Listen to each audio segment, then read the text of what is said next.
Hi there and welcome to HYROX Time Hack, where we find out if a contestant can hack off some time from their last HYROX event. So, who do we have today?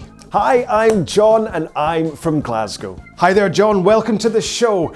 Where did you race last and what was your time? I last raced in the Manchester HYROX and I managed to do it in 93 minutes and 54 seconds. Now I'm going to take a guess here and assume that you're hoping to get under the 90-minute mark. Yeah, that's right. If I could get under 90 minutes for the Glasgow event, I would have been over the moon. Great stuff. Good luck. Let's play HYROX Time Hack.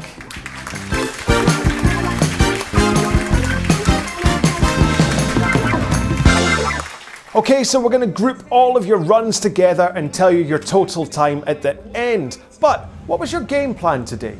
So I really only had two thoughts going into this one. The first one was to try and do the burpees faster than last time round. It was kind of 9 minutes something when I did it in Manchester, so I thought if I could just shave off at least a minute this time by going a bit faster, then that's kind of gonna help. But the other one was that I wanted to make sure and run through the RoxZone. Last time I spent a long time just walking to the stations as I came in and then walking back out with them again, and I knew that that was losing me time. So this time I just thought every time I come in, just run to the next station, even if it meant I was a little bit hanging and I'd lose a few seconds off that station itself. I knew that running in and running out would be more beneficial than then pushing the station a little bit harder and getting tireder. So the first station is the ski erg, and it's no joke. How did you feel going into this one? Yeah, so the ski was that kind of first test of the run into the station. And that's what I did. I made sure as I came off that second lap to run down to the skis. And it really, I do think it helped. I mean, the difference between walking and running isn't, from a cardio point of view, when you're already tired, isn't that much. So it really helped, and it kind of energized me as I got in there. And then it was about settling down to that pace. And I made sure just to think there's no point going even like 155 here. Just settle down to 158, 2 minutes, where you know you can just use it as a nice kind of tempo ski. Those extra 5 seconds I could have made, it's going to mean nothing in terms of what it would have taken on my cardio toll. So I held it around about 2 minute pace, 158-ish, whatever. Got to the end, and hopefully I didn't waste too much time when it came to coming in and out of the RoxZone, etc. So I'm kind of hoping that I did quite well time-wise. Okay, sounds like you thought you were in control of this one. Barbara, let's find out the time. Now, of course, the sled push is your first real test in HYROX. How did that go for you? Yeah, now, so the thing about Manchester was when I got there and pushed it, I managed to move the sled okay, but then it just stopped. If you didn't put in maximum force and kind of fight the friction of the carpet, it just stopped on you. And I'm so used to training on AstroTurf that has that little bit of a glide to it. So that really, really shocked me. So it was good coming into Glasgow and being prepared for that, knowing that I wouldn't be able to kind of get away with a slide. However, when I got in there and started the push, I was really quite pleased with how kind of strong I felt for getting that push in the first place. So the past couple of weeks training really have helped even between Manchester and Glasgow for that kind of feel for the push. But then I got that kind of like 8 paces into it, and you got this blooming mountain to try and get over. There's a bump in the middle of the carpet that you had to get over. Get over that and then push to the end. Make sure and take in kind of like 3 or 4 breaths, really kind of focus the mind and get into it. It's really easy to feel sorry for yourself at the end of the sled push. I had the pool coming up and kind of stop and kind of take too long as a rest. So I made sure not to waste too much time, kind of take a breath and kind of go on. So I think I did okay with the sled push. Great stuff. So did you inch your way towards a great finish? Barbara, show us the time. Really? Gotta say, it felt longer than that. But okay, it's good to know that I've managed to kind of get a good amount of time off my sled push compared to Manchester. Now in Manchester, the sled pool didn't look too tough for you. How did it go in Glasgow? Yeah, and by the time I got to the sled pool, I was still thinking about running in, running out, getting to the point that it's getting busier and people are getting in the way and you have to do a little bit of a dance to get around them. But hopefully it wasn't that bad getting into the sled pool.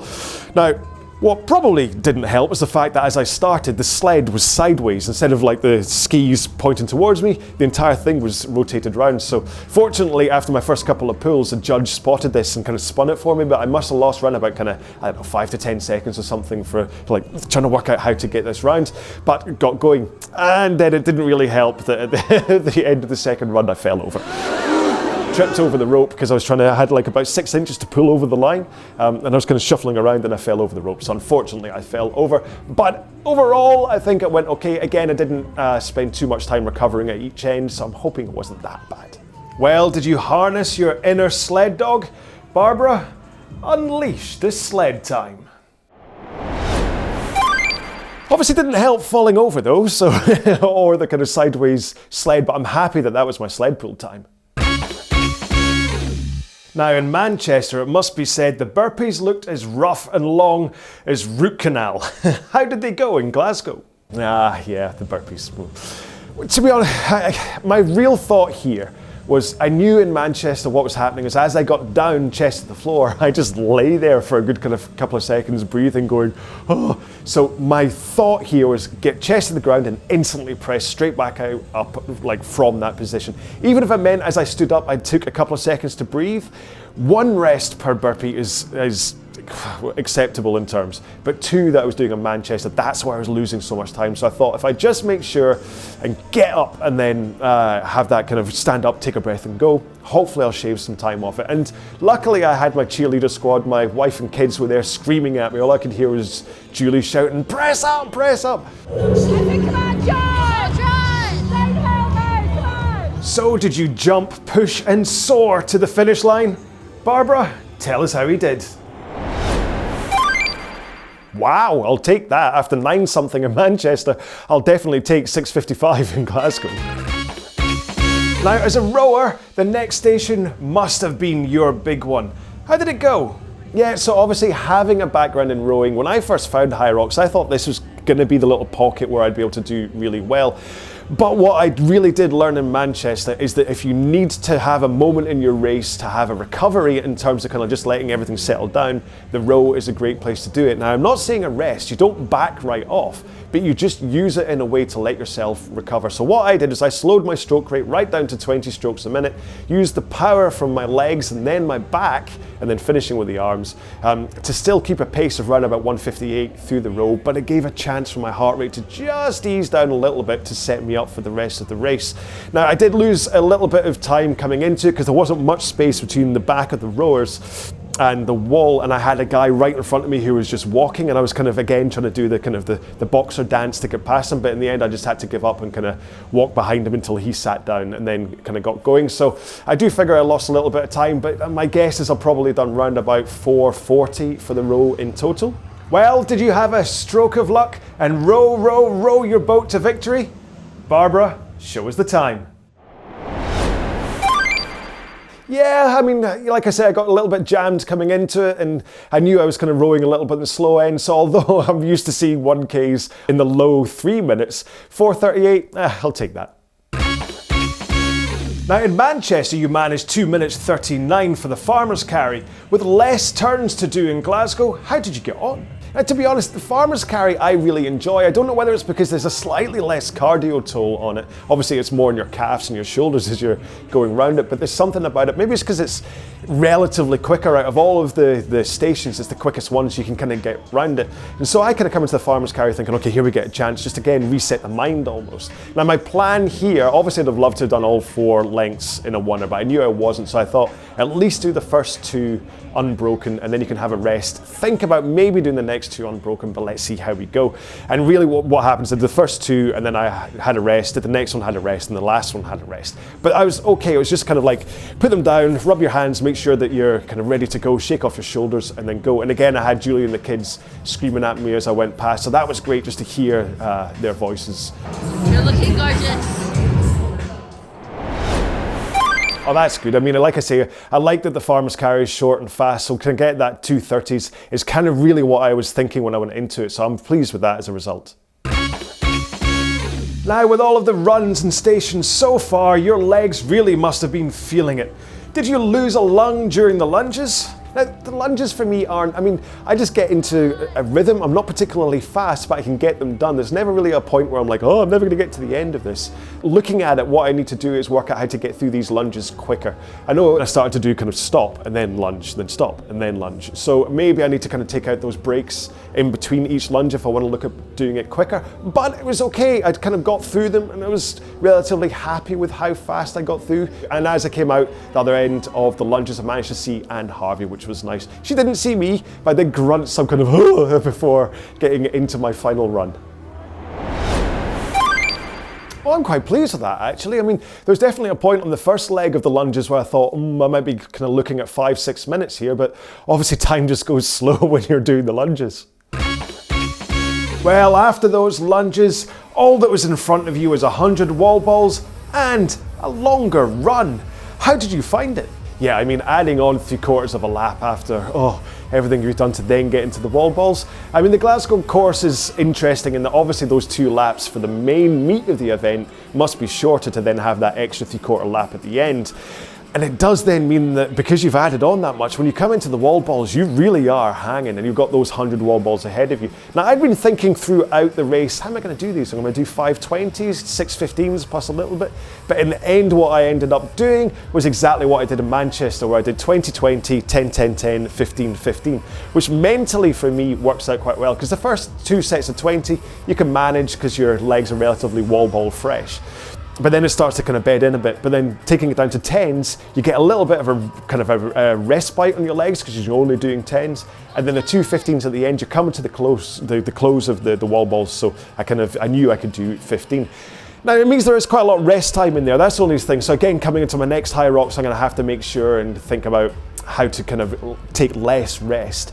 Because it's quite easy to again get your head down and feel sorry for yourself and kind of try and G yourself up into doing the next one. So I have to kind of deal with that. But it must be said, the judges are fantastic. My wall ball judge was incredible at getting me through it. And I had Justine and was it Bjorn? Oh, sorry if that's the wrong name. Yelling at me from the corner. And of course I had the family who were there screaming at me to get to the end. So I got to the end of the 100. I survived the 100 wall balls.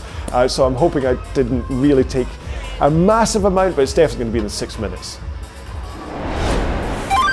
That's kind of where I knew that would be, along with the burpees, one of my longest stations. So you know what, as long as I was under 7, that makes me quite happy. Now, of course, a large chunk of HYROX is the running spent running round and round that course. How do you think you got on? Yeah, I know that, I mean, my run in Manchester really wasn't that good. I started to cramp up quite a lot. And luckily, at the end of it, Richard Wilder, who's a PT who was watching me go round, he sat me down and showed me video of my running with me up on my toes the whole time and saying, listen, that's fine if you're doing a short sprint, but by the time you're doing all this distance, the load it's putting through your legs into your calves and stuff, that's why it got so tough. So I spent like the 2 weeks in between doing a bit more midfoot running and really trying to think in this one about running on midfoot rather than up on my toes. And it did feel more comfortable running around. I know I was slowing down as I got to the end of the runs, but at least I did feel comfortable going round. So I'm hoping that I did a little bit better for my run time.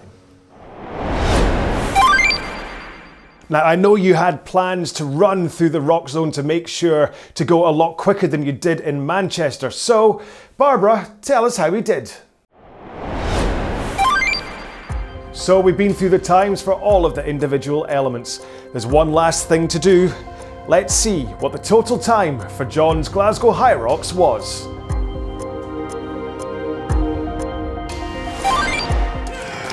13 minutes faster than Manchester.